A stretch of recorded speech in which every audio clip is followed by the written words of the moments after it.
Welcome to English literature. ഇന്നത്തെ വീഡിയോയിൽ നമ്മൾ ഡിസ്കസ് ചെയ്യാൻ പോകുന്നത് the barber story of himself എന്ന കഥയാണ്. So without any delay let's get into the video. The barber story of himself എന്ന കഥ ദ 1001 നൈറ്റ്സ് എന്ന കളക്ഷനിലെ ദ ടെയിൽ ഓഫ് ദ ഹച്ച്ബാക്ക് എന്ന പുസ്തകത്തിൽ നിന്നെടുത്തതാണ്. ഈ കഥയിലുടനീളം കോമിക്കൽ ഇവന്റ്സ്, മിസ്റ്റേക്കൺ ഐഡന്റിറ്റീസ്, അതുപോലെ ദുരനുഭവങ്ങളുമാണ് നമുക്ക് കാണാൻ സാധിക്കുക. ബാർബറാണ് ഈ കഥയിലെ പ്രൊട്ടാഗണിസ്റ്റ്. അതുപോലെ ഈ ബാർബർ തന്നെയാണ് ഈ കഥയുടെ നരേറ്ററും. കഥയിലുടനീളം ജനങ്ങൾ ഇയാളെ വിഡ്ഢിയായിട്ടാണ് ചിത്രീകരിക്കുന്നത്. എന്നാൽ താൻ വിഡ്ഢിയല്ല, മറിച്ച് ബുദ്ധിമാനും കഴിവുള്ളവനുമാണെന്നാണ് ബാർബറുടെ ന്യായീകരണം. ഇനി നമുക്ക് ഇതിലെ ക്യാരക്ടേഴ്സിനെ ഒന്ന് പരിചയപ്പെടാം. ക്യാരക്ടേഴ്സിനെ മനസ്സിലായാൽ നിങ്ങൾക്ക് ഒന്നും കൂടി ഈസി ആയിട്ട് സമ്മറി മനസ്സിലാക്കാൻ പറ്റും. So the first character is barber. As we said earlier, he is the main character of the story.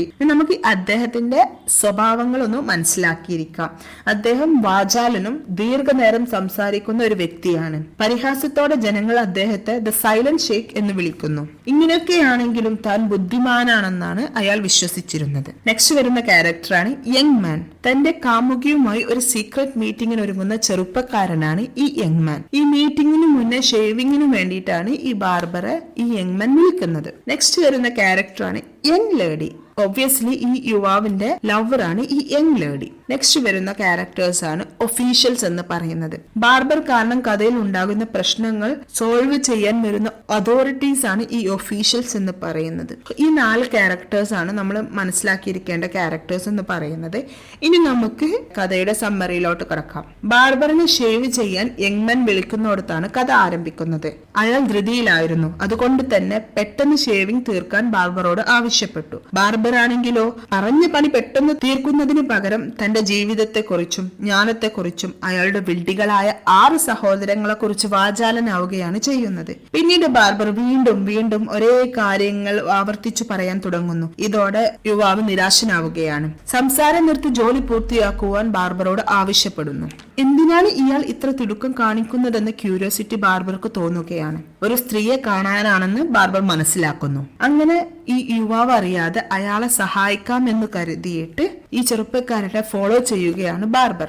പിന്നീട് കഥ മുന്നോട്ട് പോകുമ്പോൾ ഈ ബാർബർ പിന്തുടരുന്ന കാര്യം യുവാവ് മനസ്സിലാക്കുകയാണ്. തന്റെ കാര്യങ്ങളിൽ ഇടപെടരുതെന്നും മിണ്ടാതിരിക്കുവാനും ബാർബറോട് ആവശ്യപ്പെടുകയാണ്. പിന്നീട് ഈ യുവാവ് സഹായിക്കാൻ വന്ന ആളുണ്ടോ അല്ലെ മിണ്ടാതിരിക്കുന്ന.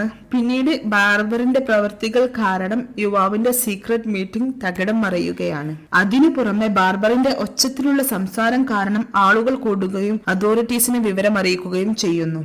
കുറ്റവാളിയാണെന്ന് തെറ്റിദ്ധരിച്ച് യുവാവിനെയും കൂടെ ഉണ്ടായിരുന്ന സ്ത്രീയും പിടിക്കപ്പെടുകയാണ്. അങ്ങനെ എല്ലാ കാര്യങ്ങളും നാണക്കേടിലും ആശയക്കുഴപ്പത്തിലും അവസാനിക്കുന്നു.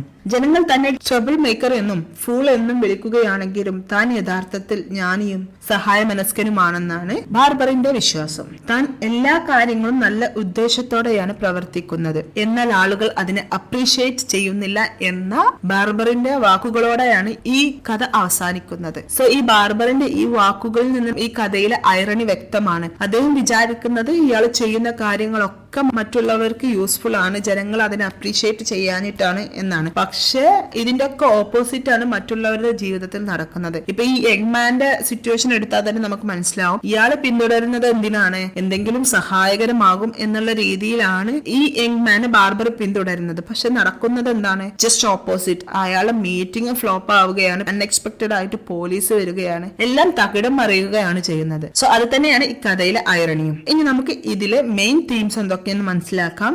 ഫസ്റ്റ് വൺ ആണ് exaggeration and humour. Second one irony.